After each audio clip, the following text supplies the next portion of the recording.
네, 예배에 나오신 모든 분들을 주님의 이름으로 환영하고 축복합니다. 우리 다 함께 사도신경으로 신앙 고백함으로 3월 22일 주일 예배를 하나님께 온전히 올려드리도록 하겠습니다. 함께 사도신경으로 신앙 고백하겠습니다.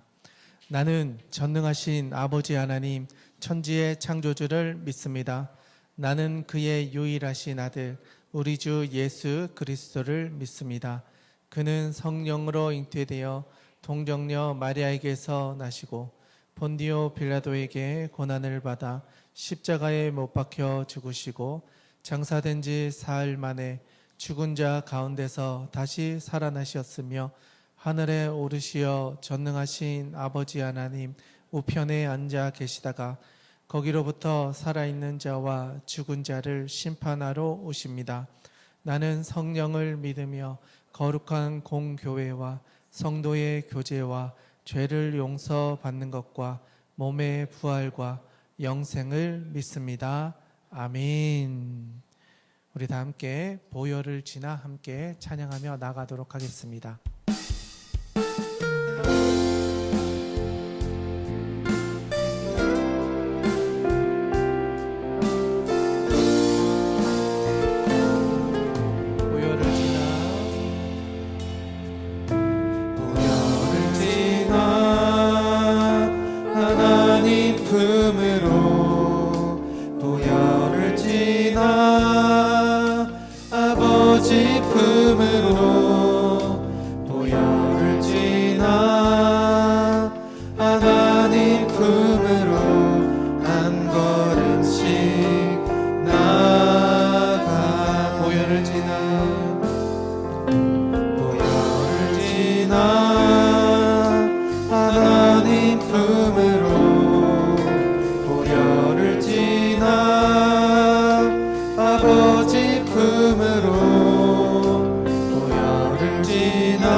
하나님 품으로 보혈을 지나 아버지 품으로 보혈을 지나 하나님 품으로 한 걸음씩 나아가네.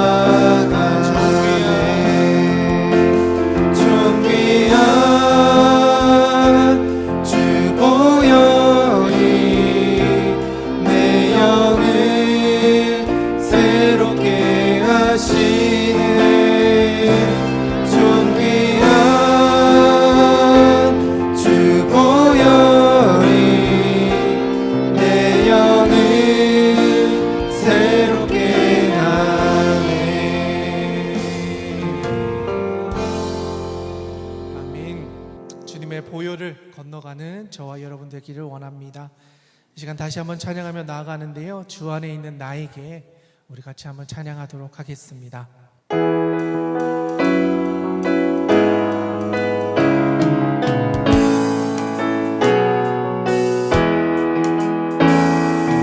안에 있는 나에게 근심이 있으랴.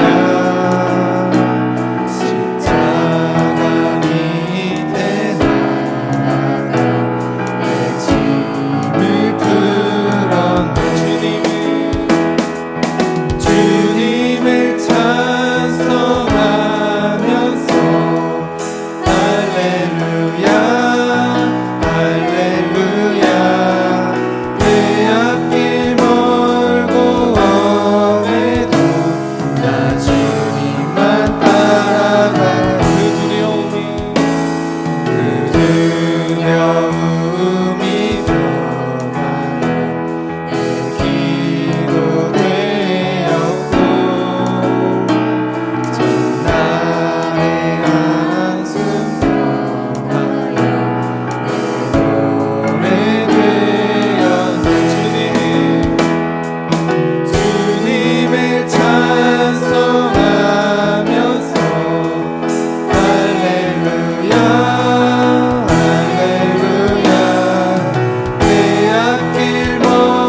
기도하며 나갔으면 좋겠는데요. 오늘의 예배 가운데 하나님 함께 해주시고 우리의 마음이 정말 주님을 온전히 찬양하며 예배에 집중할 수 있도록 이 시간 우리의 마음 가운데 있었던 분주함들을 내려놓기 원합니다.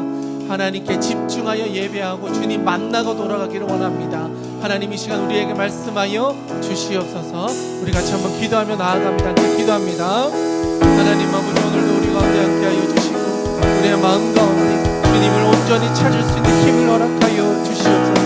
우리 가운데 있는 근심들 사라지게 해주시고 두려움들 벗어버리게 하여 주셔서 온전히 하나님이 주시는 능력 안에서 우리가 회복되어지고 다시 한번 힘을 얻고 하나님 나라의 일꾼으로 세워져 하나님의 나라를 살아갈 수 있도록 하나님 우리 가운데 역사하여 주시옵소서. 하나님 아버지, 오늘 이 시간 예배하는 모든 이들 위한 하여 주시옵소서. 아버지, 우리 가운데 그런 은혜를 주시기를 원합니다. 기도하고 엎드리는 하나님의 자녀들 한 사람 한 사람 하나님 만져주시고 우리에게 기도하는 영을 깨워 주시옵소서. 오늘도 그 하나님의 은혜가 있기를 원합니다. 주여 우리 가운데 함께하여 주시옵소서. 주님 우리 가운데 함께하여 주시옵소서. 하나님 우리의 예배 가운데 함께하여 주시옵소서. 우리의 찬양 가운데 함께하여 주시고 기도 가운데 함께하여 주시옵소서. 하나님 아버지 이름을 높일 때 주님 우리 가운데 역사하여 주시옵소서. 우리를 사랑하시는 예수님의 이름으로 기도 드리옵나이다. 아멘.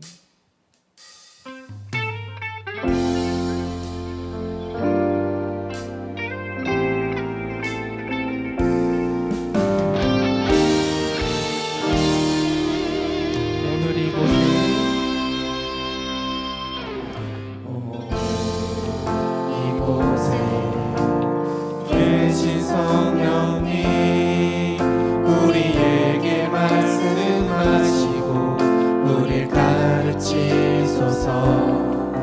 같이 우리 맘 열어주시고 주의 빛으로 밝혀 우릴 인도하소서. 주님보다 서지 않고 겸손하게 주님의 말씀 기다리니 주님 손에 우릴 드립니다. 사랑으로 인도하소서. 오늘 이곳에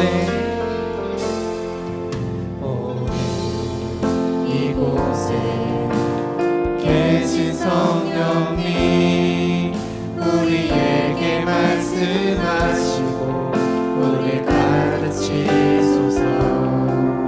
같이 우리 맘 열어주시고 주의 빛으로 밝혀 우릴 인도하소서. 주님보다 앞서지 않고 겸손하게 주님의 말씀 기다리니 주님 손에 우릴 드립니다. 사랑으로 인도하소서. 우리 마지막 한 번만 더 기도하며 나가기 원합니다.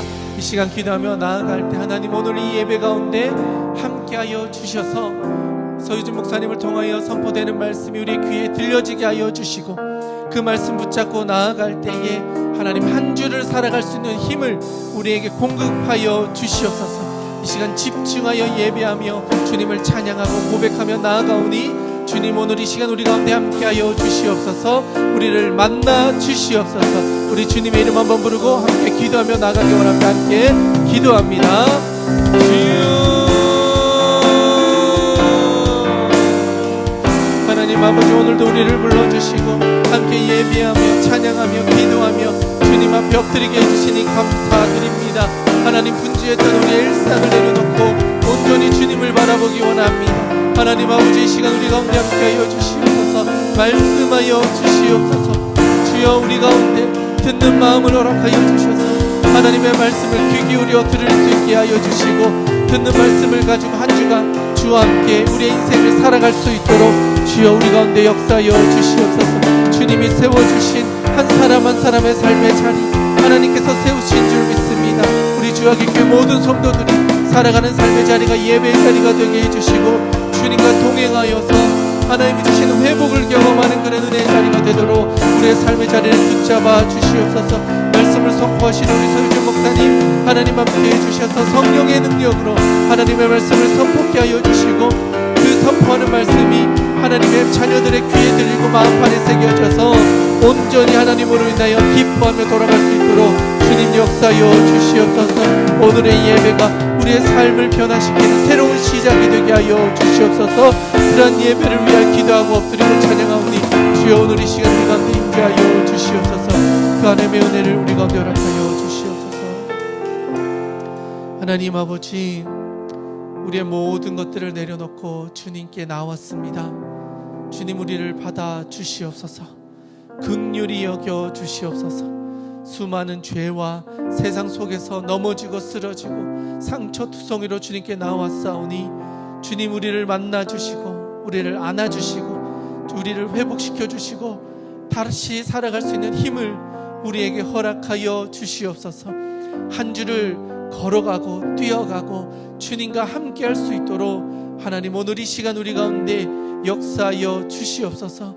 또한 세워주신 서유진 목사님 주님께서 함께 해주셔서 우리가 들어야 할 말씀을 선포케 하여 주시고 온전히 하나님의 말씀을 선포할 때에 하나님의 역사가 일어날 수 있는 그런 시간 되게 하여 주시옵소서. 오늘도 하나님 아버지께 모든 것을 의탁드리오니 주여 역사하여 주시옵소서. 하나님 함께 해주심을 기대하오며 살아계신 우리 구주 예수님의 이름으로 기도드리옵나이다. 아멘. 네, 오늘 하나님께서 우리에게 주시는 말씀은 예레미야 11장 18절에서 12장 6절까지의 말씀입니다. 말과 경주할 수 있겠느냐라는 제아의 말씀, 우리 서유진 목사님 나오셔서 말씀 전해 주실 때 하나님께서 우리에게 많은 은혜로 함께 주실 줄 믿습니다. 아멘.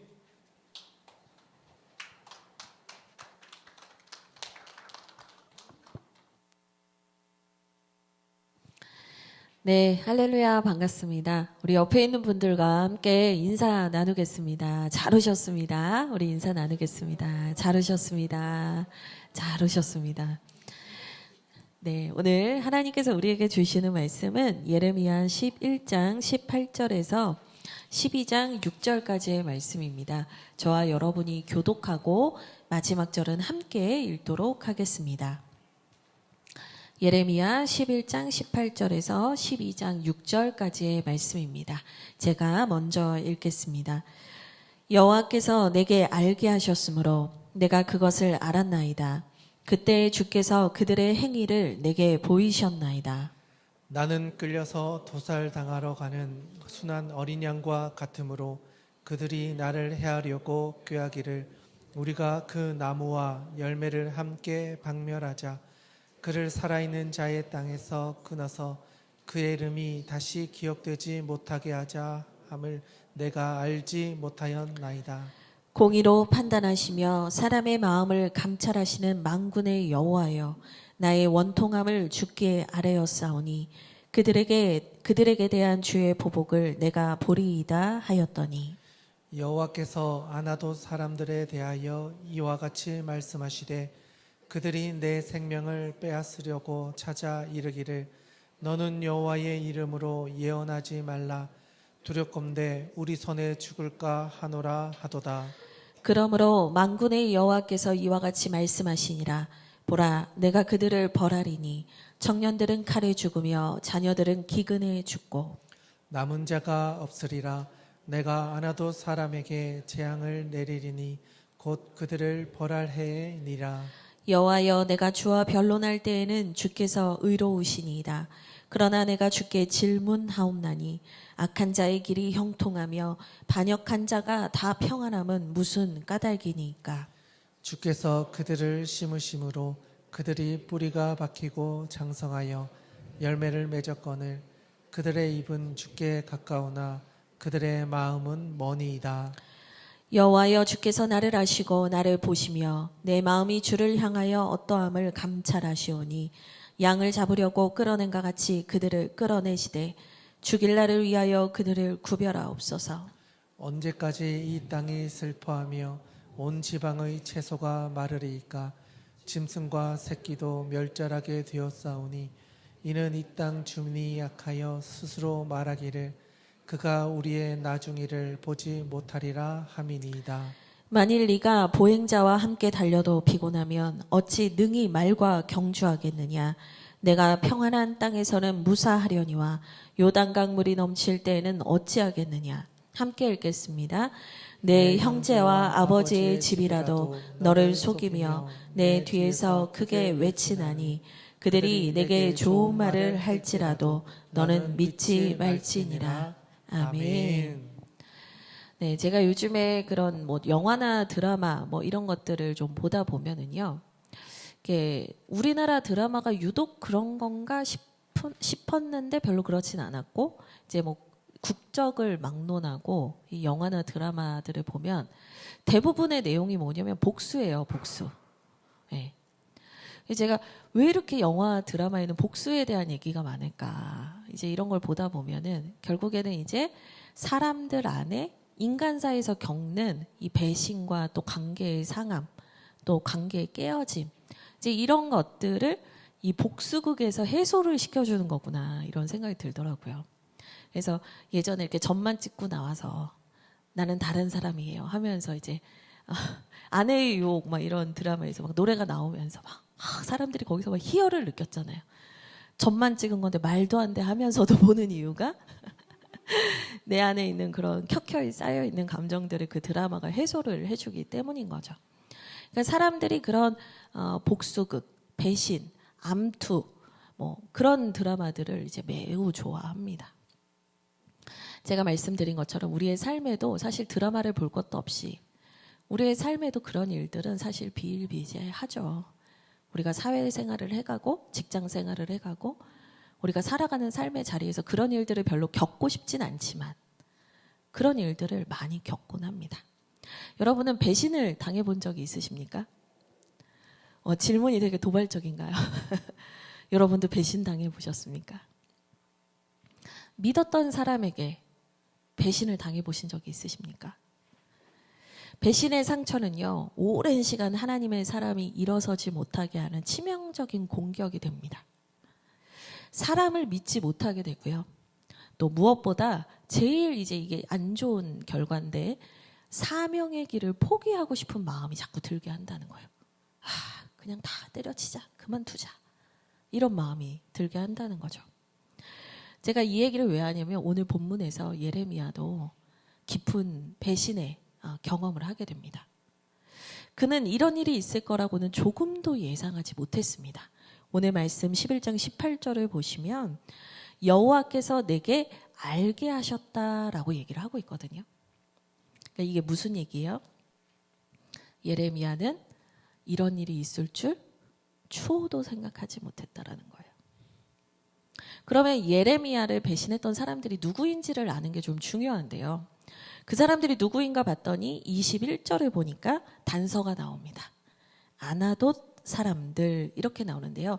이 아나돗 사람들은 예레미야 1장을 우리가 말씀을 배울 때 함께 봤는데 예레미야의 고향이에요. 제사장들이 모여 사는 곳이고 이 아나돗은 예레미야와 뭐 관계없는 사람들이 모여 있는 마을이 아니라 어떻게 보면 제사장 가문이 모여 사는 마을, 그리고 우리나라 표현으로 하면 집성촌이에요. 그러니까 제가 저는 서울에서 태어나고 자라서 집성촌의 개념이 사실 없었거든요. 근데 이제 우리 최병하 목사님 경주채시잖아요. 그 포항이나 경주 일대를 가면은 그 일가가 모여 사세요. 같은 성을 가지신 분들이 모여 사는 걸 집성촌이라 하거든요. 우리 어린이들을 위해 설명드렸습니다. 그러니까 아나돗은요, 예레미야와 관련된 사람들이 모여 사는 마을이에요. 친족들이 사는 마을이에요. 가족들이 사는 마을이에요. 그리고 12장 6절을 잠깐 이렇게 보시면 뭐라고 하냐면 내 형제와 아버지의 집이라도 너를 속이며 이 얘기를 합니다. 그러니까 이 예레미야를 배신하는 어떤 사건이 있었는데 그 사건에 깊게 관여한 게 아나돗 사람들이었고 심지어 그의 형제와 가족들, 가까운 사람들이었었다라고 얘기를 하고 있는 거예요. 예레미야가 믿고 의지했던 사람들이 예레미야를 배신했습니다. 근데 뭘 하려고 했냐면 19절을 보시면 우리가 그 나무와 열매를 함께 박멸하자라고 얘기를 해요. 근데 이 박멸하자라는 단어가 뭐냐면 이제 없애버리자, 파괴하자인데 이 동사를 제가 원문을 보니까 히브리어 원문을 보니까 자신의 의지를 담는 동사예요. 그러니까 히브리어에는 연장형이라는 게 있는데요. 동사가 예를 들어서 두 글자면 일부러 세 글자나 네 글자로 만들어요. 그게 연장형이라는 건데 이 연장형에 가지고 있는 의미가 뭐냐면 강조. 그리고 의지를 담는 표현을 할 때 동사를 늘려요. 연장형이에요. 그러니까 우리가 예레미야를 죽이자라고 했다는 거예요. 혼내주자 아니에요. 조금 겁을 주자가 아니었어요. 박멸하자. 바퀴벌레인가요? 예레미야를 죽이재요. 끝내버리재요. 끝장내버리자. 이 얘기를 했다는 거예요. 예레미야의 그 사역을 이해하고 또 지지해주고 보호해줘야 하는 가까운 사람들이 예레미야를 죽이려고 했다는 거예요. 왜 그랬겠어요? 예레미야가 계속해서 이 남유다의 멸망을 예언하고 계속해서 이 나라가 멸망하기 전에 너희가 회개해야 된다. 그리고 멸망하게 된다 하더라도 하나님 앞에 회개하고 엎드려 하나님의 회복하심을 기다려야 된다. 이런 메시지들을 계속해서 전하니까 싫은 거예요. 가족들도 싫어했다라는 거예요. 여러분, 예레미야에게 이 배신의 고통은 엄청난 거였어요. 너무너무 아픈 일이었거든요. 내가 모두에게 거절받고 쫓겨나도 자신의 편이길 원했던 이들에게 철저하게 버려지는 경험은 우리를 많이 고통스럽고 아프게 합니다. 자신을 대놓고 적대시하는 그룹은 괜찮아요. 어차피 상관없어요. 그 사람은 원래 나를 미워했으니까 괜찮아요. 근데 내 편이라 생각했던 사람한테 이런 일을 겪으니까요. 예레미야한테는 엄청난 충격이었던 거예요. 제가 이 예레미야 말씀을 묵상하면서 우리의 삶을 좀 생각해 봤어요. 우리의 삶에도 이런 일들이 원치 않지만 찾아오곤 하잖아요. 그래서 우리가 이런 일을 배신을 겪거나 이런 배신의 고통을 딱 겪게 되면요. 내가 왜 이런 일을 겪어야 하는 거지? 막 혼란스러워해요. 하나님의 뜻대로 살려고 하는데 나는 왜 이런 일을 겪어야 하는가? 나는 왜 이 가까운 이로부터 이런 어려움을 겪어야 하는가? 우리는 혼란을 느끼고 방황하게 됩니다. 그래서 이후의 반응이 어떻게 나오냐? 하나님이 저를 사랑하신다면 제가 왜 이런 일을 겪어야 합니까? 이제 우리가 이런 질문들을 계속 하게 되는 거죠. 근데 여러분 여기에서 중요한 게 있는데 우리가 잊지 않아야 하는 한 가지 사실이 있습니다. 뭐냐면 이런 일은 나에게만 일어나는 특별한 일이 아니라는 거예요. 여러분 이걸 아는 게 매우 중요합니다. 이걸 알지 못하면요 우리가 어떻게 가냐면 자기 연민으로 빠져요. 왜 나한테만 왜 나는 이런 사람을 만났고 나는 왜 이 사람한테 이런 고통을 받았고 나에게만 있는 일이라고 생각하면요 그게 막 억울해서 견딜 수가 없어요. 근데 여러분 아셔야 되는 게 뭐예요? 우리가 사는 세상은 죄인들이 모여있는 세상이라는 거예요. 의인은 없나니 하나도 없어요. 이 세상은 죄인들이 모여 살고 있어요. 교회에서도 죄인들이 모인 거예요. 근데 어떤 죄인이 있냐면 루터가 말한 것처럼 사랑받는 죄인들이 모였을 뿐이에요. 그 은혜를 알고 하나님 앞으로 나아가려고 몸부림치는 죄인들이 모였을 뿐이지 죄인들이 모였다는 거예요. 그러니까 죄로 가득한 세상에서 이런 일들, 배신당하고 아프고 관계가 깨어지고 손상받고 이런 일들은요 누구라도 겪을 수 있는 일인 거예요. 우리의 세상은 치열하고요 난폭하고요 결코 친절하지 않다는 것을 우리는 알아야 됩니다. 여러분 죄인들에겐 결코 선한 것이 나올 수가 없어요. 우리는 갈등이 생기면 저 사람 때문에 내가 이렇게 됐다라고 말하지만 그렇지 않습니다. 내 안에 있는 것이 나오는 거예요. 이런 와중에 죄인들의 세상에서 누구라도 겪을 수 있는 일들이고 이게 당연한 세상의 디폴트 값인데 이런 와중에 우리가 그럼에도 불구하고 붙들 수 있고 신뢰할 수 있는 한 가지 진리가 있는데 그게 뭐냐면요. 여전히 하나님께서 우리를 보호하고 계신다는 사실입니다. 하나님께서 사명을 따라 살아가는 사람들을 끝까지 붙드시고 지키신다는 사실이에요. 하나님께서 그의 백성을 붙들고 계신다는 거예요. 우리 19절의 말씀을 보면은요. 오늘 11장 19절의 말씀을 보시면 나는 끌려서 도살당하러 가는 순한 어린 양과 같았다. 이런 표현을 예레미야가 자기 자신을 빗대어서 이런 말을 하거든요. 여러분, 이 말이 얘기해 주는 게 뭐냐면 예레미야가 누가 나를 해하려고 하는지도 모르고 나는 상황이 어떻게 돌아가는지도 모르고 아무것도 모르고 있었다. 순진했다. 난 아무것도 모르고 있었다. 이 말이에요. 그런데 이런 나에게 하나님이 알게 하셨다.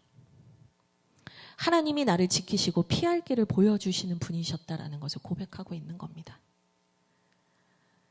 여러분, 만약 하나님께서 나를 지키시지 않았다면, 만약 하나님께서 나를 지금까지 살려주시지 않았다면, 여러분, 우리는 이 험한 세상에서 지금까지 여기까지 올 수 없었을 것입니다. 제가 늘 하는 말인데요. 내가 예수님 믿어서 얼마나 다행인지 모르겠다. 나이를 한 살 한 살 먹어가고 주님께 갈 날이 가까이 오면 올수록 그런 생각이 들어요. 와, 주님을 모르는 채로 이 40대와 50대, 60대, 70대를 걸어가시는 분들은 도대체 어떤 멘탈로 살아가시는 걸까? 누가 나를 해할지도 모르고 언제 내가 넘어질지도 모르고 아무것도 의지할 수 없는 이 인생길에서 내가 예수님을 만난 게 얼마나 다행인가. 오늘 은경이가 저에게 스티커를 붙여줬어요. 예수님은 우리의 구원자예요. 저를 보자마자 붙여주시더라고요. 제가 아멘 했어요. 예수님이 나와 함께 하시지 않았다면 우리의 인생이 얼마나 불안하고 두려웠겠어요. 다윗도 이런 고백을 했습니다. 내가 사망의 음침한 골짜기로 다닐지라도 해를 두려워하지 않을 것은 주의 지팡이와 막대기가 나를 안위하심이니이다. 하나님께서 우리를 내가 볼 수 없는 곳에서, 내가 하나님이 계신지 인지할 수조차 없는 곳에서도 하나님은 나를 지키고 보호하셨다는 거예요. 제 인생만 돌아봐도 가슴을 쓸어내릴 일이 얼마나 많은지 모르겠어요. 널 얼마나 감사하고 다행인 일이 많은지 모르겠어요. 때로는 살면서 목회하면서 어려운 일도 있죠. 상처를 받기도 하죠. 어려운 일을 많이 겪습니다. 그러나 그것들이 내 생명 자체를 전부를 건들지는 못합니다. 여러분, 이걸 아셔야 돼요. 여러분이 당한 고통은 최소한의 고통이었다는 거예요. 하나님께서 여러분의 생명 전체를 절대로 내어주지 않아요. 그럼 허락하시는 고통은 뭐냐? 우리가 그곳에서 성숙하고 연단되고 정금과 같이 되기를 바라시는 거예요. 가장 크고 위험한 일은 다 막아주셨어요. 믿으십니까? 아니에요? 그것도 막아주셨어야죠. 여러분, 진짜 우리가 감당할 수 없는 일과 가장 큰 일과 우리의 생명을 건드는 일은 하나님이 다 막아주셨어요. 지켜주셨어요. 그래서 여러분, 나를 배신했거나 나를 아프게 한 사람들에게 집중하는 것이 아니라 우리는 하나님을 바라봐야 됩니다. 하나님께 계속 우리의 시선을 고정해야 됩니다. 그러다 보면 우리 마음에서 무슨 생각이 떠오르는 줄 아세요? 처음에는 막 왜 내가 이런 일을 겪어야 됩니까? 억울했던 사람들의 마음에서 무슨 생각이 피어나는 줄 아세요? 감사합니다, 주님. 감사합니다, 주님. 고맙습니다. 주님, 감사합니다. 이 마음이 막 샘솟게 돼요. 그래서 더 이상 내가 스스로 보복할 이유도 없고 내 억울한 심정을 주님께 아뢰고 하나님께 모든 공의로운 심판을 맡기게 되는 것이죠. 그게 바로 오늘 11장 20절의 말씀입니다. 예레미야가 그 하나님께 감사하며 나를 지키신 나를 보호하신 하나님께 감사하며 드리는 고백인데요. 우리 한번 같이 읽어보도록 하겠습니다. 읽겠습니다. 시작. 공의로 판단하시며 사람의 마음을 감찰하시는 만군의 여호와여 나의 원통함을 주께 아뢰었사오니 그들에게 대한 주의 보복을 내가 보리이다 하였더니. 아멘. 공의로 판단하시는 주님, 사람의 마음을 감찰하시는 주님, 나의 원통함은 주님께 아뢰입니다. 주님이 나를 지켜주셔서 감사합니다. 그들에 대한 행위에 대한 심판은 주님께 올려드립니다. 이 고백을 하게 된다는 거예요. 여러분, 맡깁니다. 주님께 맡깁니다.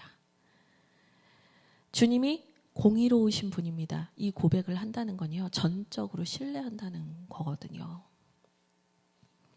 제가 이 말씀을 보면서 성경에서 이 다윗이 또 생각이 났어요. 우리 어린이 친구들 다윗 알아요? 다윗 알죠? 이제 공과 1년 딱 하니까 이제 다윗을 압니다. 우리 은경이가. 우리 대훈이도 알죠? 대군이도 알죠? 예. 여러분, 다윗은요, 하나님이 너무너무 사랑하신 사람이었는데 그래서 그런지 영적으로 마귀가 엄청 괴롭혔던 사람이에요, 사실. 그러니까 하나님의 사랑이 깊고 사명이 깊고 그가 살릴 사람이 많으니까 이 마귀가 이 다윗을 넘어뜨리려고 얼마나 공격을 해댔습니까? 다윗도 배신을 진짜 많이 당했거든요. 근데 심지어 누구한테 당했냐? 아들한테 당해요, 아들. 자기의 오른팔과 같은 아히도벨과 아들인 압살롬이 팀을 먹고 이 다윗을 죽이려고 했잖아요. 반역을 꾀했잖아요. 근데 그 반역을 꾀해서 이 다윗이 황급하게 궁에서 도망쳐 나가는 이 너무 처참하고 비참한 상황을 맞이하게 되는데요. 그 처참하고 비참한 상황에서 막 거의 불에다 기름을 뿌리는 막 사람이 나타나요. 누구냐면 시므이라는 사람이에요. 이 시므이라는 사람은 베냐민 지파 사람인데 사울왕 지파의 사람이니까 다윗이 꼴보기 싫은 거예요. 그러니까 막 악담에 악담을 합니다. 근데 사무엘하 16장 12절을 보면 다윗이 이런 고백을 하더라고요. 제가 읽어드릴게요. 혹시 여호와께서 나의 원통함을 감찰하시리니 오늘 그 저주 때문에 여호와께서 선으로 내게 갚아주시리라 하고. 여러분, 믿음의 사람들은요, 하나님, 제가 왜 이런 일을 겪어야 되는 거예요? 라는 고백이 아니라 하나님, 여기에서 저를 구해주셔서 고맙습니다 라는 마음을 가지고 있더라고요. 그렇기 때문에 하나님께 이렇게 맡길 수 있는 거거든요. 하나님께서 이것들을 해결해 주실 줄 믿습니다. 하나님께 이것을 온전히 의탁할 수 있게 된다는 거예요. 예레미야도 그랬고 다윗도 그랬습니다. 그리고 여기에서 이제 여러분들이 생각나시는 가장 중요한 한 분이 더 있을 겁니다. 가장 큰 배신을 당했지만 그 가운데서도 하나님을 향한 의뢰를 잃지 않았던 한 분이 있습니다. 바로 예수 그리스도입니다. 예수님께서는요, 십자가에 달려 죽으실 때, 그 사랑하시는 백성들의 손에 의해서 죽으실 때 호산나 외치던 그 백성들이 돌변해서 바라바를 놔주고 예수를 죽이라고 외치는, 자기를 죽이려는 사람들로 변했음에도 불구하고 그들을 끝까지 사랑하시고 용서하셨어요. 그리고 십자가에서 이런 말씀을 하셨어요. 내 영혼을 아버지께 맡깁니다. 이게 맡김이에요. 맡김. 이 모든 것을 주님께 맡깁니다. 여러분, 우리 중에 예수님보다 억울한 사람이 있을까요? 우리는 억울하다 해도 죄인일 뿐입니다. 나 역시 누군가에게 그런 죄인이었습니다. 여러분, 나는 언제나 피해자였다? 그런 건 없습니다. 누군가한테는 내가 가해자였고 누군가한테는 내가 피해자였을 뿐입니다. 죄인들의 세상에서는 서로가 서로를 그렇게 생채기를 내면서 아프게 하면서 가고 있는 겁니다. 오직 우리 예수님만 죄가 없으시며 완전히 의로우신 분입니다. 그런데 그 예수님께서 백성의 손에 의해 그 사랑하시는 자녀의 손에 의해서 십자가에 달려 처참하게 죽으신 거예요. 오늘 11장 19절 말씀에 예레미야가 이런 고백을 했어요. 나는 끌려서 도살당하러 가는 순한 어린 양과 같으므로. 이게 내가 순진했다라는 의미도 되지만 사실 이거는 메시아 예언이에요. 누구를 말하고 있는 거냐면 우리를 위해서 죽으신 예수 그리스도를 의미합니다. 우리를 위하여 우리 죄를 대신해서 순한 어린 양과 같이 끌려가셔서 피 흘리신 예수 그리스도를 의미합니다. 이사야 53장 4절에서 7절의 말씀인데요. 제가 읽어드릴게요. 같이 들으시고 보시면 되겠습니다. 그는 실로 우리의 질고를 지고 우리의 슬픔을 당하였거늘 우리는 생각하기를 그는 징벌을 받아 하나님께 맞으며 고난을 당한다 하였노라. 그가 찔림은 우리의 허물 때문이요 그가 상함은 우리의 죄악 때문이라. 그가 징계를 받음으로 우리는 평화를 누리고 그가 채찍에 맞음으로 우리는 나음을 받았도다. 우리는 다 양 같아서 그릇 행하여 각기 제 길로 갔거늘 여호와께서는 우리 모두의 죄악을 그에게 담당시키셨도다. 그가 곤욕을 당하여 괴로울 때에도 그의 입을 열지 아니하였으며 마치 도수장으로 끌려가는 어린 양과 털 깎는 자 앞에 잠잠한 양같이 그의 입을 열지 아니하였도다. 우리 예수 그리스도께서 우리를 위하여 어린 양이 되어 주셨습니다. 여러분, 예수님은 모든 것을 하실 수 있었어요. 그런데 하나님의 뜻에 순종하여 우리를 살리는 길로 묵묵히 걸어가셨어요. 이제 우리가 단순한 순종의 길에 대한 말씀을 계속해서 예레미야 말씀과 함께 보고 있는데, 여러분, 단순한 순종은 누가 할 수 있는 거냐면 주님을 온전히 신뢰할 수 있는 사람이 할 수 있는 거예요. 우리가 단순한 순종의 길로 가고자 할 때 계속 우리에게 태클을 거는 일들이 생겨나요. 우리가 그 순종의 길에 집중하지 못하도록 계속 우리의 마음에 막 분노를 넣기도 하고 슬픔을 넣기도 하고 사람들과의 관계를 막 회방하기도 하고, 그게 뭐냐면 단순한 순종의 길로 끝까지 걸어가지 못하게 하려는 모든 공격이에요. 근데 그럴 때 우리는 예수 그리스도를 기억해야 돼요. 묵묵히 가셨어요. 입을 열지 않았다. 여러분, 이게 중요한 거예요. 내가 해결하려고 하지 않았다. 미완성일 때는 미완성인 대로 두고 가는 거예요. 그냥 하나님이 가라고 하신 길을 갈 뿐이에요. 가다 보면 어느 순간 해결돼 있고, 가다 보면 그것보다 더 중요한 것을 발견하게 해주실 때도 있어요. 가는 거예요, 그냥. 여러분, 억울할 때, 배신당할 때, 인생의 깊은 수렁에 빠질 때 사람들은요, 쇼핑하자, 맛집 가자, 여행 가자, 복수하자, 이런 얘기를 합니다. 근데 그리스도인은 뭘 해야 되는 거예요? 예수 그리스도를 기억해야 됩니다. 내가 당한 억울함에 집착하지 말고 나 때문에 피 흘리신 예수님을 기억하며 회개하고 용서하고 순종해야 됩니다. 우리는 용서가 너무 힘들죠. 나를 아프게 한 사람 정말 용서하기 싫잖아요. 근데 여러분, 용서해야 돼요.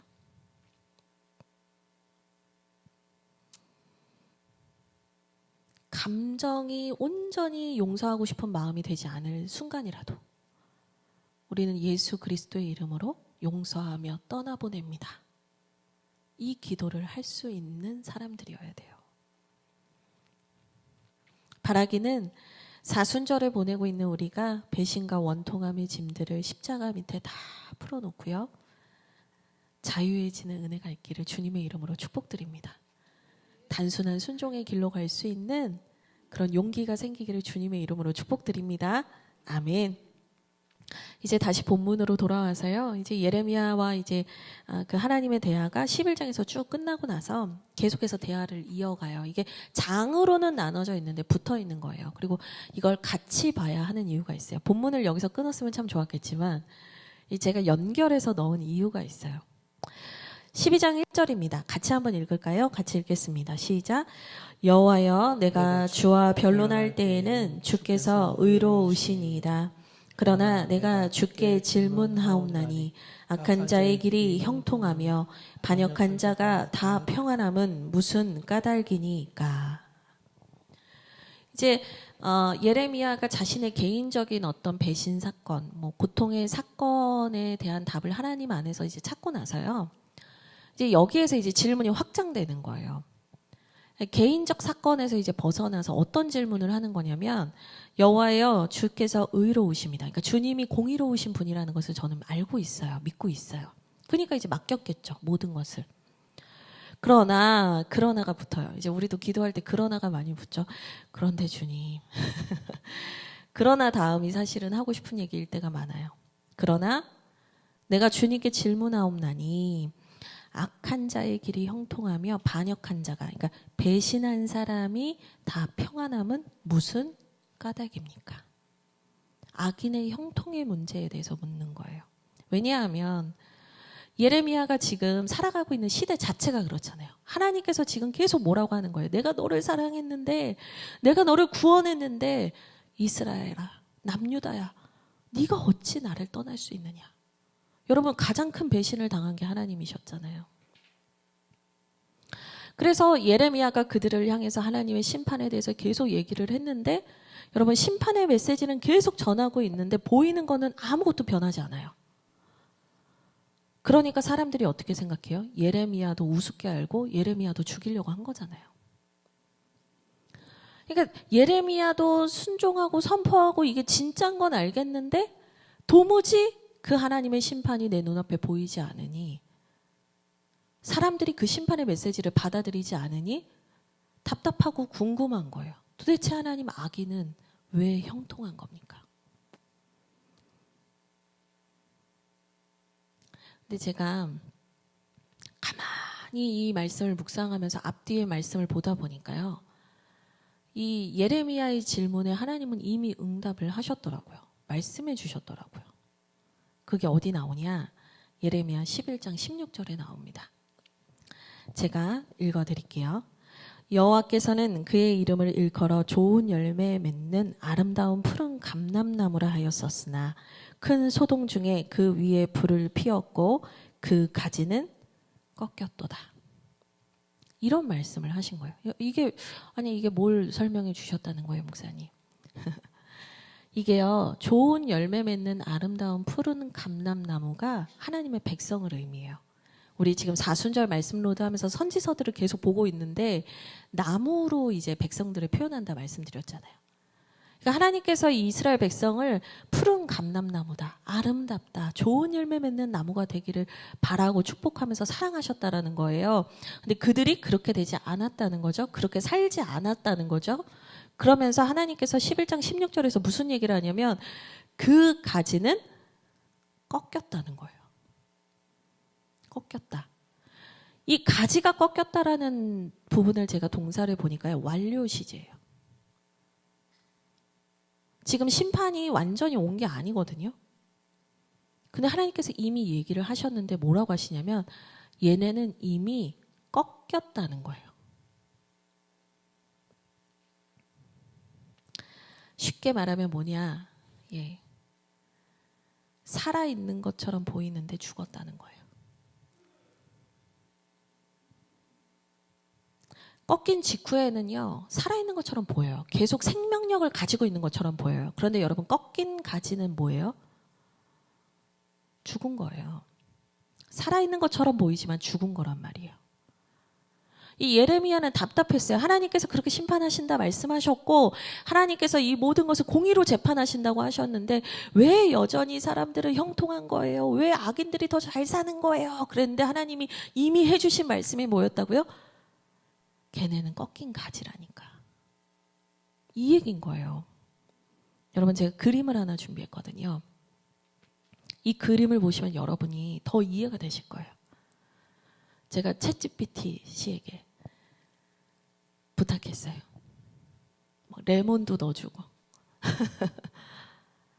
여러분, 땅에 뿌리를 내리고 있는 곳과 화병에 꽂혀 있는 곳은 다 아름답고 살아있는 것처럼 보여요. 근데 가지가 꺾였다는 건 뭐예요?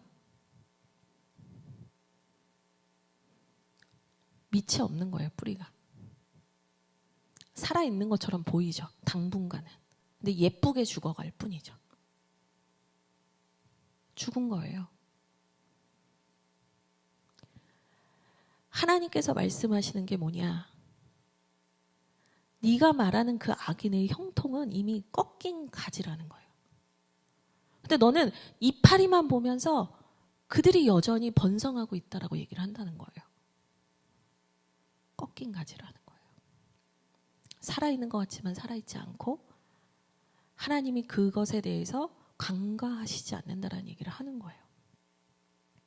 그러면 여러분, 예레미야가 하나님께 이 질문, 자기의 개인사에서 시작해서 이 악인들이 형통한 이 세상에 대해서 이 질문한 이유는 뭔지 아세요? 하나님을 신뢰하는 신앙까지는 나아간 거예요, 예레미야가. 그렇죠? 배신을 당하고도 용서하고 하나님께 이 보복을 맡기고 신뢰하는 신앙까지 나갔는데 예레미야가 어느 신앙까지는 못 나간 거냐면 보이지 않는 영적 세계를 보는 눈은 아직 완전히 떠지지 않은 거라는 얘기를 하고 있는 거예요. 이런 질문을 한다는 것 자체가. 예레미야가 보고 있는 것은 하나님이 보고 있는 것 전부를 아직 같이 보고 있지 못한 거예요. 내가 하나님께 어떤 어려움이 생겼을 때 시선을 하나님께로 고정하는 것까지는 되는 신앙이에요. 근데 하나님이 보는 것을 나도 보고 있는 신앙까지는 아직 못 갔다는 거예요. 그러니까 믿음으로 가는 것 같은데 의문이 계속 남는 거예요. 이 의문은 언제 풀리냐? 하나님이 보는 것을 보기 시작할 때 풀리는 거거든요.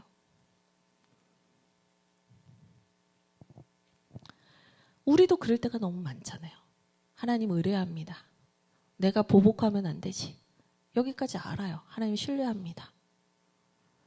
근데 하나님이 뭘 보고 있는지 모르니까 이파리만 보고서 살아있잖아요. 저 나쁜 사람 이파리가 생생하게 살아있잖아요. 꽃이 피었잖아요. 열매가 달렸잖아요. 막 이 얘기를 하고 있는 거예요. 하나님은 그 뿌리를 보고 계시는데. 여러분, 여기에서 되게 재미있는 표현이 나와요. 11장 19절을 보면 사람들이 예레미야를 죽이려고 할 때 그 나무와 열매를 함께 박멸하자. 그러니까 나무를 절단하는 그 비유로 이 예레미야를 죽이는 사건을 암호 코드명으로 만든 거예요. 예레미야 죽이자 이게 아니라 이들의 그 암살 코드명이 박멸이었던 거예요. 박멸. 그리고 12장 2절을 봐도 예레미야가 악인들이 뿌리가 박히고 장성하여 열매를 맺었습니다. 이런 표현을 써요. 그러니까 한 사람의 인생과 한 공동체의 운명에 대해서 나무로 표현을 하고 있다는 거예요. 근데 이때까지만 해도 예레미야는 뭐예요? 뿌리를 못 보고 생생한 이파리를 보면서 악인이 형통합니다. 이 얘기를 하고 있는 거예요. 근데 나중에 예레미야의 생각이 어떻게 변하는 줄 아세요? 이거는 성경책으로 보시죠. 17장 7절 8절 가시면 이 예레미야서에서 아주 중요한 말씀이 나와요. 저희가 이 중간 과정은 다 설교를 못하니까 다음 주에는 이제 31장으로 뛰거든요. 17장에서 제일 중요한 말씀이 7절 8절이에요. 제가 읽어드릴게요. 그러나 무릇 여호와를 의지하며 여호와를 의뢰하는 그 사람은 복을 받을 것이라. 그는 물가에 심어진 나무가 그 뿌리를 강변에 뻗치고 더위가 올지라도 두려워하지 아니하며 그 입이 청청하며 가무는 해에도 걱정이 없고 결실이 그치지 아니함 같으리라. 아멘. 예레미야가 이 고백을 하는 사람으로 바뀌어요. 이게 시냇가에 심은 나무 시편 1편에 나오는 말씀과 같은 거거든요. 더워도 기근이 와도 시냇가에 뿌리를 내리고 있는 나무는 어떻다는 거예요? 열매 맺고 잎이 푸르다는 것을 이제 예레미야가 고백하는 거예요. 근데 예레미야가 이제는 뜨인 거예요. 여호와를 의뢰하는 사람에게만 진짜 뿌리가 내려서 열매를 맺는 거구나. 악인에게는요, 그런 것처럼 보인 거지만 꺾인 가지구나. 여러분, 이거를 알아야 더 이상 나를 아프게 한 사람들과 세상의 부조리와 불의에 대해서 얽매여 살지 않게 되는 겁니다. 하나님께서 정말 무엇이 살아있는 것인가를 보여주기를 원하셨어요. 그래서 5절의 말씀이 동시에 이어지는 거예요. 우리 5절 말씀 오늘 제목과도 연결되는 핵심 구절인데요. 같이 읽어보도록 하겠습니다. 읽겠습니다. 시작. 만일 내가 보행자와 함께 달려도 피곤하면 어찌 능히 말과 경주하겠느냐. 아멘. 여러분 이 말씀을 보면은요. 네가 보행자랑도 힘들어하면서 어떻게 말하고는 경주할 수 있어? 이 얘기를 하시거든요. 근데 생각해 보면 인간이 말하고 경주하는 게 가능합니까, 여러분? 불가능한 거 아니에요? 그걸 요구하시는 것 자체가 이상하신 거 아니에요? 아니 제가 남집사님이 빨라요. 운동을 잘하세요. 근데 남집사님 여기 나가셔가지고 우리 요셉이는 운전하고 남집사님은 달리셔서 달리기 대결 한번 하시죠. 이러면 목사님 날 미워하시나? 이러실 수 있는 거잖아요. 말이 안 되는 거라는 거예요. 이거는 뭐 이런 얘기를 왜 하시나 싶어요. 그러니까 주님께서 이 말씀을 하시는 이유가 꺾인 가지를 보는 눈이 생기는 거랑 연결이 있는 거예요. 무슨 말이냐? 혈과 육의 차원을 뛰어넘어서 하나님이 보시는 것을 보는 차원의 신앙인으로 이제는 네가 자라야 된다는 얘기를 하고 싶으신 거예요. 말과 경주하는 거 불가능하다고 했잖아요. 혈과 육을 가진 인간이 불가능한 차원으로 뛰어넘어와야 된다는 거예요. 그 불가능한 차원이 뭐냐면 하나님이 보시는 것을 보고 하나님과 함께 뛰어가는 신앙인의 차원으로 와야 된다는 얘기를 하고 계시는 거예요. 네가 보행자와 함께 달려도 피곤하면 단순히 네가 살아가던 방식, 인간의 방식, 혈과 육의 방식으로 살아가는 것으로 네가 피곤하다 말하지 말고 하나님이 보시는 것을 보며 하나님과 함께 달려갈 준비가 되어 있냐라고 물으시는 거예요. 전혀 다른 차원의 삶을 살아가기로 네가 결단할 수 있냐고 물으시는 거예요. 살아있는 것 같은 이파리만 보면서 억울하다라고 하는 인생이 아니라 뿌리를 보면서 꺾인 가지에 대해서 하나님의 공의로운 심판을 신뢰하고 그것을 맡겨드릴 수 있는 사람으로 변화될 수 있냐는 거예요. 맨날 똑같은 분쟁과 아픔으로 아파하고 씨름하고 늘 똑같은 쳇바퀴 같은 문제 안에 갇혀있는 신앙인이 아니라 하나님과 함께 또 다른 차원으로 성장하고 한 단계 도약하고 돌파할 수 있겠느냐라고 물으시는 거예요. 여러분 박수가요. 똑같아야 소리가 나요. 이렇게 되면 소리가 안 나요. 내가 다른 차원으로 넘어가는 순간 나를 고통스럽게 하는 사람은 더 이상 나에게 중요하지 않다는 거예요. 혈과 육에 묶여 있으면 계속 박수 치는 거예요. 계속 박수 치면서 힘들다 이러고 사는 거예요. 근데 하나님께서 말씀하시는 차원의 사람이 되는 순간 그 사람은 나와 싸움의 대상이 아니에요. 불쌍히 여길 대상일 뿐이죠. 이게 되게 재밌는 표현인데요. 이 원문을 보니까 보행자가 그냥 걷는 사람이 아니더라고요. 군사의 용어인데 보병이에요. 보병. 그러면 말로 표현된 거는 뭔가 봤더니요. 기병이에요. 말 타고 달려가는 군사 있죠. 그러니까 주님의 그 더 핵심적인 확실한 뉘앙스는 뭐냐. 너 보병으로 살 거야 계속? 기병이 돼야 되지 않을까? 이 얘기를 하시는 거더라고요. 하나님께 맡기고 신뢰하고 속상했는데 하나님 도와주세요. 보병으로만 살 거냐? 악인의 뿌리가 꺾인 것을 보고 지금 저는 꺾인 가지다. 담대하게 그 다음 차원으로 넘어가는 기병으로 살 거냐? 라고 물으신다는 거예요. 여러분 말과의 경주는 인간의 논리와 방식으로 완전 불가능한 거예요. 내 힘이 아니라 하나님과 함께 갈 때 그 다른 차원의 신앙으로 성장하고 성숙하게 되는 겁니다. 하나님은 결국에 예레미야의 눈을 열기를 원하신 것이죠. 그리고 하나님은 오늘 우리에게도 이 도전을 동일하게 하십니다. 예, PPT 하나 더 넘겨주실까요? 네. 하나님께서는 우리를 기병이 되기를 원하시는 거예요. 언제까지 잘린 가지를 붙들고 억울하다 울며 살 것이냐? 정말 하나님과 동역할 수 있느냐? 더 큰 문제와 더 큰 위기와 정말 예루살렘 성전이 회파되는 것을 보는 그 순간에도 하나님이 보시는 것을 볼 수 있는 눈을 너는 가질 수 있느냐?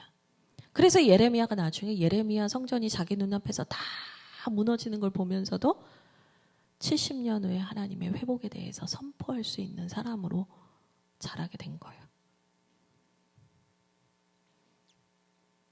여러분, 우리가 때로는 원치 않는 배신과 고통을 받으면서 사람 때문에 위축되기도 하고 도망가고 싶기도 하고 좌절하기도 낙심하기도 하지만 여러분, 그 고난의 시간을 통해서 우리는 영적인 눈이 열려요. 하나님을 신뢰하고 믿고 맡기는 것 이상의 하나님과 함께 뛰어가는 동역자로 성장하게 된다는 거예요. 저는 오늘날 한국교회의 많은 분들이 하향평준화가 됐다라고 생각해요. 힘들어요. 저 안 할래요. 그만둘래요. 근데 주님께서 우리에게 원하시는 요청은 뭐예요? 보병이 아니라 기병이 되라는 거예요. 이 다윗의 고백처럼 내가 주를 의뢰하고 적군을 향해 달리며 내 하나님을 의지하고 담을 뛰어넘나이다. 적군을 향해서 달릴 수 있는 배포가 생기기를 원하는 거예요. 담대함이 생기기를 원하시는 거예요. 내게 능력 주시는 자 안에서 내가 모든 것을 할 수 있느니라. 빌립보서 4장 13절의 말씀입니다. 안 된다가 아니라 됩니다, 주님. 말과 경주할 수 있는 사람으로 능히 우리가 자라기를 주님은 원하십니다. 우리가 성장해야 될 부분을 돌아보십시오. 여전히 그 감정에 묶여서 용서하지 못하고 있는 것을 오늘 이 시간 예수 그리스도의 십자가 앞에 다 풀어놓고 올려드리십시오. 그리고 제가 이 차원을 뛰어넘어 하나님이 기뻐하시는 하나님과 함께 달려가는 주와 함께 달려가는 주님의 사람 되게 하여 주옵소서. 우리가 그렇게 기도하면 좋겠습니다. 우리 주 안에 있는 나에게 한번 찬양하고요. 같이 기도하겠습니다. 주 안에 있는 나에게 1절만 찬양하고요. 네.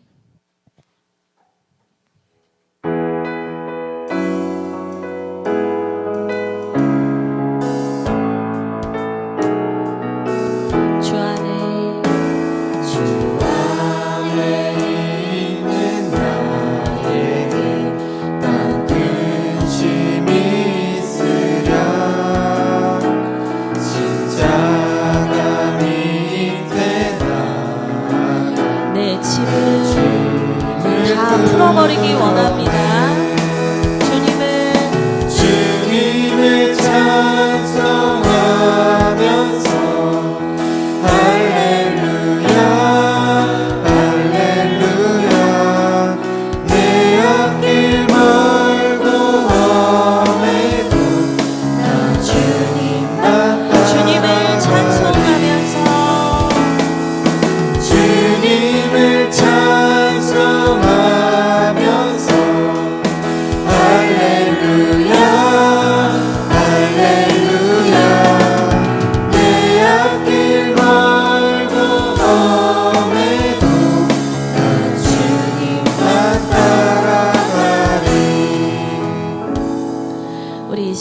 기도하기 원합니다. 여러분, 십자가 앞에 나아가 내 짐을 다 풀어놓기 원합니다. 내 미움, 내 안에 있는 상처, 분노 다 쏟아놓기를 원합니다. 마귀는 계속해서 그 감정을 부풀리고 그 감정이 정말 내 감정인 것처럼 우리를 속입니다. 그러나 그것은 내 감정이 아니죠. 마귀는 계속 그 틈을 비집고 와서 우리에게 너는 이 일 때문에 앞으로 나아갈 수 없다라고 얘기합니다. 그러나 아닙니다. 우리 주 예수 그리스도께서 이미 모든 사망 권세에서 우리를 끊으시고 자유케 하셨습니다. 우리는 앞으로 나아갈 수 있습니다. 죄는 꺾인 가지와 같고 우리는 하나님 앞에 뿌리 내린 백성과 같습니다. 우리는 하나님께서 보여주시는 그 하나님의 선하신 계획을 향하여 더 앞으로 나아갈 수 있는 이들입니다. 더 이상 묶여있지 마시고 용서하시고 회개하시고 축복하시고 이제는 하나님의 사명, 하나님의 더 큰 그림을 함께 볼 수 있는 하나님의 동역자로 우리가 자라게 하여 주시옵소서. 우리 이것을 위해서 주여 한번 부르고 함께 기도하겠습니다. 주여, 아버지 하나님 오늘 감사합니다. 예레미야의 이 말씀을 통해서 하나님 우리가 묶여있는 감정들을 보여주셔서 고맙습니다. 하나님 이 시간 나사렛 예수 그리스도의 이름으로 명하노니 모든 묶여있는 감정들, 모든 묶여있는 상처들 나사렛 예수 그리스도의 이름 앞에 결박을 받고 떠나갈지어다.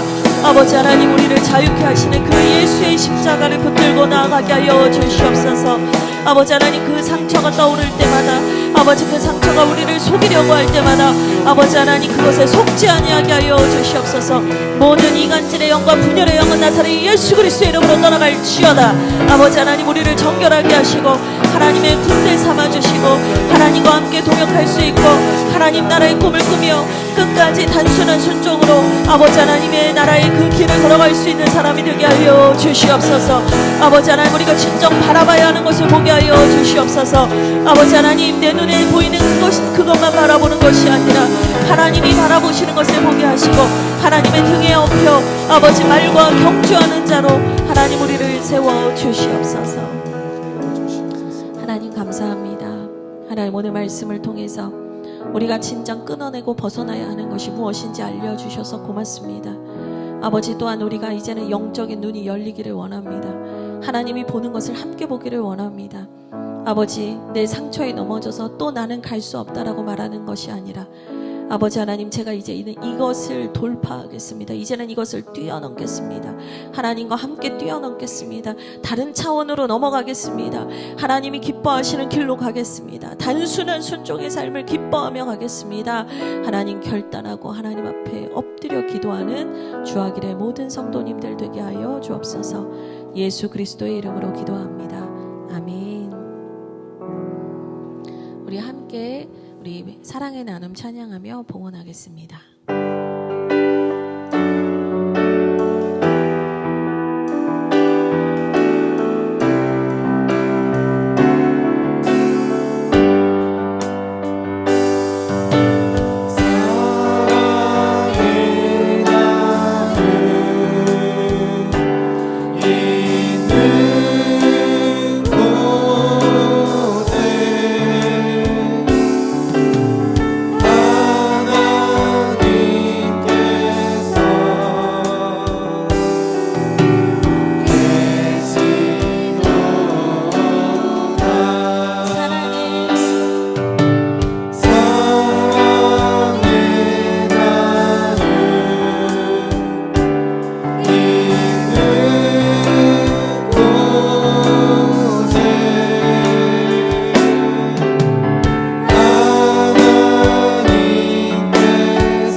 하나님 우리를 보호하시고 지켜주신 그 하나님의 사랑에 감사를 올려드립니다.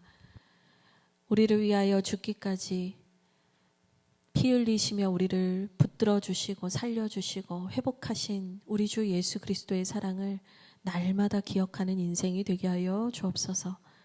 우리가 복음의 빚진 자입니다. 하나님 늘 빚진 자의 신앙으로 하나님 나라와 영광을 위해 살아가게 하여 주옵소서. 하나님 예레미야처럼 하나님께 물으며 기도하며 성장하며 하나님과 함께 동역하는 사람에 이르기까지 아버지 하나님 우리가 디아코노스가 될 때까지 하나님 우리를 붙들어 주시고 자라게 하여 주옵소서. 예수 그리스도의 이름으로 기도합니다. 아멘. 이제는 우리 구주 예수 그리스도의 은혜와 하나님 아버지의 사랑과 성령님의 감화감동 교통하심이 오늘 말씀을 듣고 예레미야와 같이 하나님을 신뢰하며 하나님이 보시는 것을 보며 하나님께 모든 것을 의탁하고 하나님과 걸어가기로 결단한 모든 주님의 백성들 위해 이제로부터 영원토록 함께 하시기를 간절히 축원하옵나이다. 아멘.